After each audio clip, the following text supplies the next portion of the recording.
अब हामीले यो प्रिन्टरको टेफ्लन पेपर र फ्युजर युनिटको टेफ्लन पेपर र अब प्रेसर रोलर चाहिँ रिप्लेस गर्न हामीले लागिरहेका छौँ।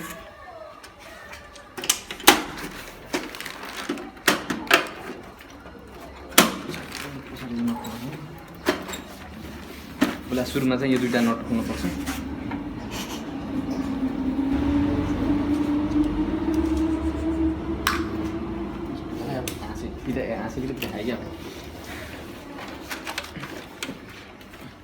त्यसपछि चाहिँ हामीले यो दुईटा नट खोल्नुपर्छ।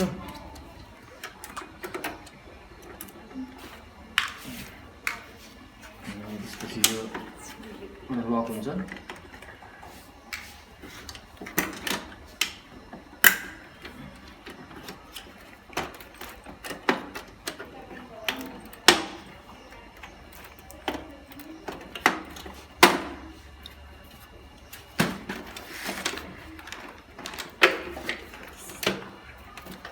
त्यसपछि यो पेपर ट्रेलाई मिलाएर निकाल्नुपर्छ।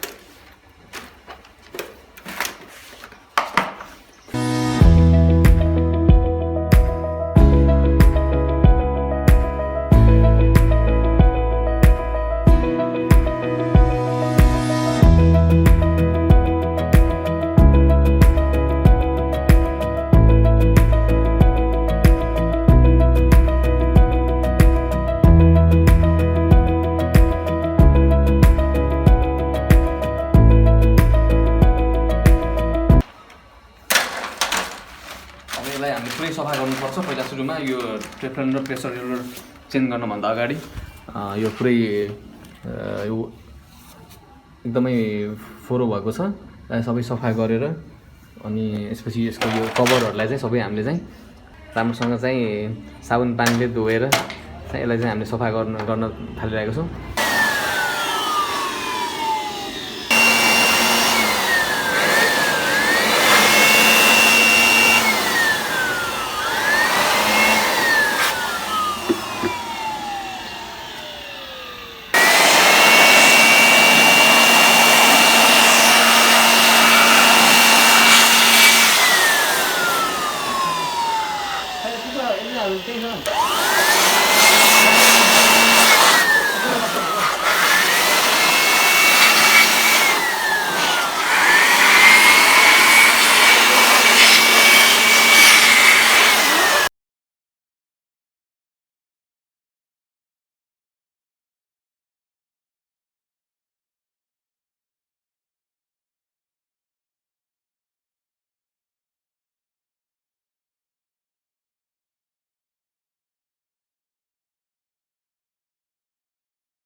यो यसको फ्युजर युनिट, यसलाई फिक्सिङ पनि भन्छ।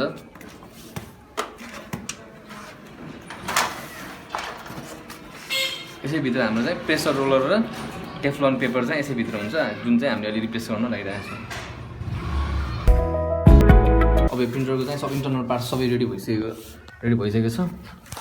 यसमा चाहिँ अब बाहिरको कभरहरू मात्रै लाउनु बाँकी छ, अरू चाहिँ भित्रको इन्टरनल बडी पार्ट्सहरू चाहिँ सबै रेडी भइसकेको छ। हामीले जुन पर्पजको लागि हामीले यो प्रिन्टरलाई सबै खोलेको थियौँ, सबै अब कम्प्लिट भएर अब यो आउटर कभरहरू चाहिँ अब लगाउन गइरहेका छौँ।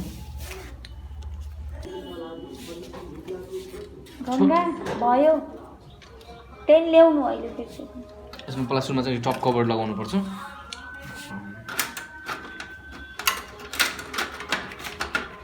यो दुईटा होल चाहिँ यसमा एकदम ठ्याक्क मिल्न पर्छ। दुईटामा चाहिँ त्यो कभर चाहिँ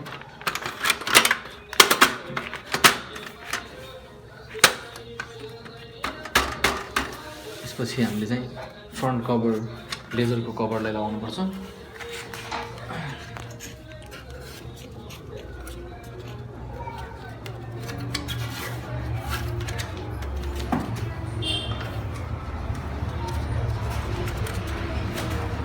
चाहिँ यो तिनवटा यसको लकहरूलाई चाहिँ यसमा हामी ठ्याक्क एट्याच गरेर फिक्स गरेर मिलाएर यता लक हुन्छ।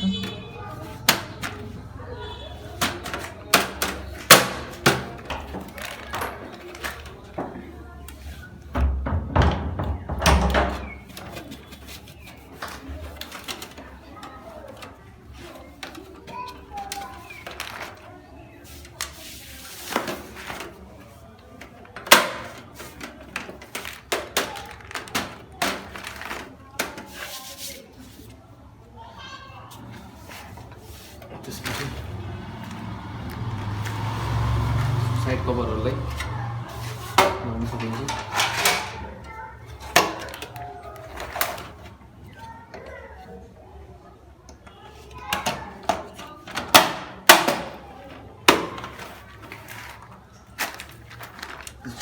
Back cover.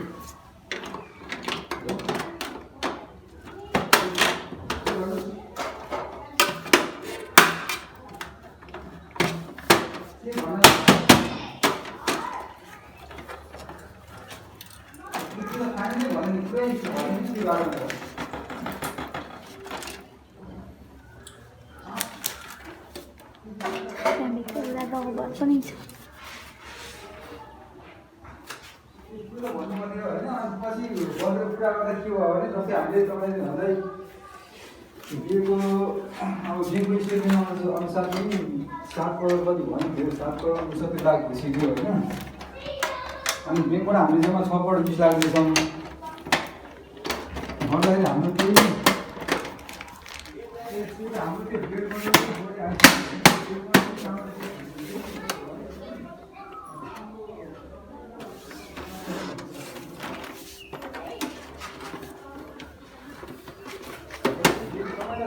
दिएको नि त्यो ब्याङ्कबाटै लिएर दिएको राम्रो हुन्छ होइन। अब हामीले त लगभग 1.5 करोड त बढिरहेछ नि त अब लगाउनुपर्छ। त्यो अब फेरि सबलाई अरू झन् बढी दिनु भयो हुनाले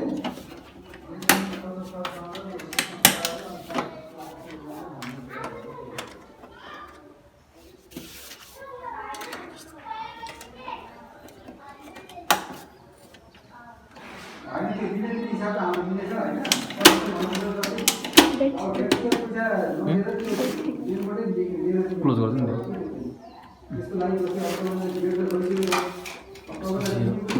लास्टमा बल्ल यो अप्पर ट्रेलाई फिट गर्नुपर्छ।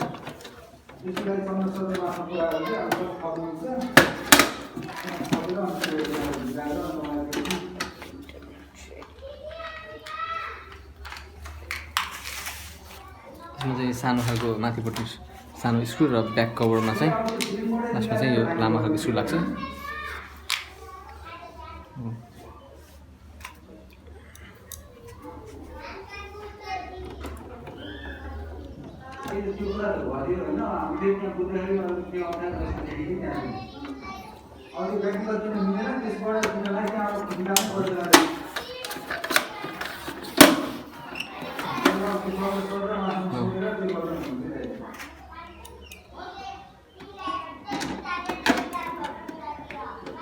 अब हाम्रो प्रिन्टर रेडी भइसकेको अवस्थामा छ। अब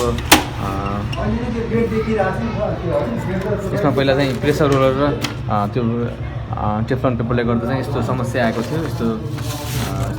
यस्तो प्रिन्ट क्वालिटी यस्तो नराम्रो आएको थियो र साउन्ड पनि एकदम नराम्रो आएको थियो।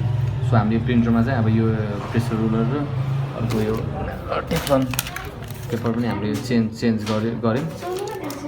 अब फेरि यो हामीले चाहिँ बिफोर र आफ्टर म तपाईँलाई देखाउनेछु यो कस्तो थियो पहिला र अब बनाइसकेपछि कस्तो प्रिन्ट आयो भनेर पनि देखाउनेछु। बिफोर आफ्टर यो चाहिँ अब रेडी भएर अब चेक गर्न लागिरहेको छौँ। अब यो प्रिन्टरमा चाहिँ हामीले चेक गर्न लागिरहेको छौँ। यसको आवाज पनि यसको बेटर भइसकेको छ। यो डिस्टर्ब आवाज आइरहेको थियो। हामीले यसो टेस्ट प्रिन्ट दिनु भइरहेको छौँ। 57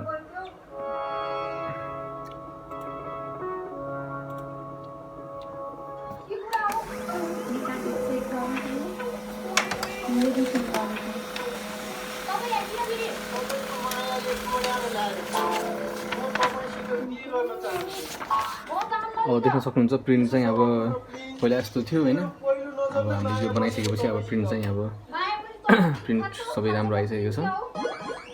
यसरी हामीले चाहिँ अब यो क्याननको lbp 2900 प्रिन्टरमा चाहिँ यस्तो समस्या आयो भने चाहिँ यो प्रेसर रोलरहरू र टेफ्लन पेपर चाहिँ यसरी हामी चेन्ज गरेर यसलाई यसरी रिपेयर गर्न सकिन्छ। So thank you for watching this video.